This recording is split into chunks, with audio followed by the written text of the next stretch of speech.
ఒక ప్రాంతం అసలు ఎవరికి చెందింది? అక్కడ పుట్టి పెరిగిన స్థానికులకా లేకపోతే బయటనుంచి వచ్చినవాళ్లకా? చూడ్డానికి సింపుల్గా అనిపించే యొక్క ప్రశ్న హైదరాబాదు చరిత్రను ఏకంగా కొన్ని వందల సంవత్సరాలపాటు ఎలా శాసించిందో ఈరోజు మనం తెలుసుకోబోతున్నాం. అవును, ఈ ప్రశ్న వినడానికి చాలా సింపుల్గానే ఉంటుంది. కానీ దీనికి దొరికే సమాధానం ఒకరి గుర్తింపును, వాళ్ల ఉద్యోగాన్ని, చివరికి వాళ్ల భవిష్యత్తును కూడా నిర్ణయిస్తుంది. అందుకే ఇది అంత తేలికైన విషయం కాదు, చాలా సంక్లిష్టమైనది. మరి మన దక్షిణ భారతదేశం నడిబొడ్డునున్న హైదరాబాదులో అయితే ఇదే ప్రశ్న. ఉద్యోగాలు, అధికారం, గుర్తింపు వీటన్నింటి మీద ఏకంగా 600 సంవత్సరాలుగా రగులుతున్న ఒక పెద్ద నిప్పులా మారింది, ఒక పెద్ద సంఘర్షణకు దారితీసింది. సరే, మరి ఈ 600 ఏళ్ల సుదీర్ఘ సంఘర్షణను మనం పూర్తిగా అర్థం చేసుకోవాలంటే ముందు మనం దాని మూలాల్లోకి వెళ్ళాలి. అసలు కథ ఎక్కడ మొదలైందో చూడాలి. ఈ మొత్తం పోరాటమంతా కూడా రెండు పదాల చుట్టూ తిరుగుతుంది. ఒకటి ముల్కీ అంటే స్థానికులు, లోకల్స్ అని. రెండోది నాన్ ముల్కీ లేదా గైర్ ముల్కీ అంటే బయటివాళ్లు. ఈ లోకల్ వర్సెస్ నాన్ లోకల్ అనే గొడవ కేవలమేదో సామాజిక స్థాయిలో ఉండిపోలేదు, అదొక పెద్ద రాజకీయ శక్తిగా మారింది. ఎంతలా అంటే చివరికి తెలంగాణ ప్రత్యేక రాష్ట్ర ఉద్యమానికి కూడా ఇదే ఆజ్యం పోసింది. అయితే ఈ ఆధునిక సంఘర్షణ మూలాలను మనం పట్టుకోవాలంటే మనం టైంలో కొంచెం వెనక్కి వెళ్ళాలి.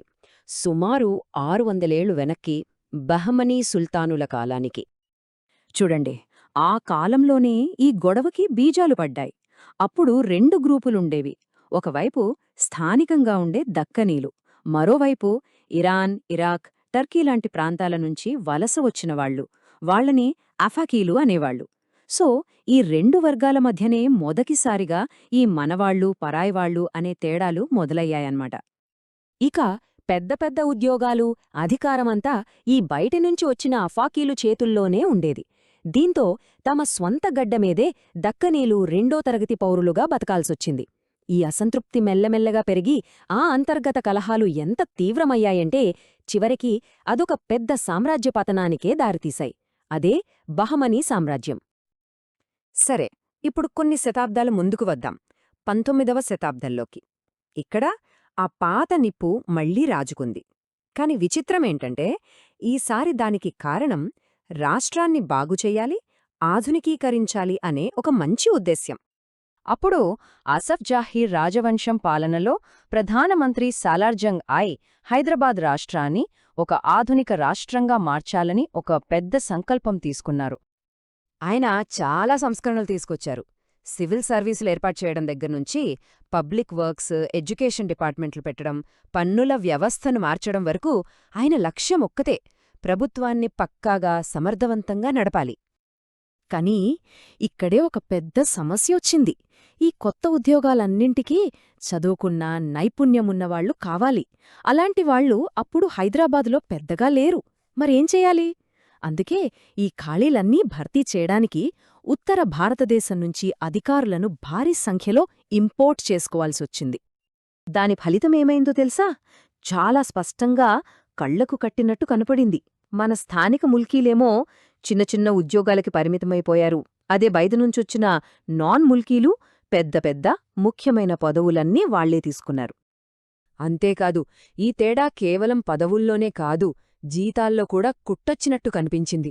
ఒకే పని చేస్తున్నా సరే మన స్థానికుల కన్నా బయటవాళ్లకే కొన్ని రెట్లు ఎక్కువ జీతాలిచ్చేవాళ్లు.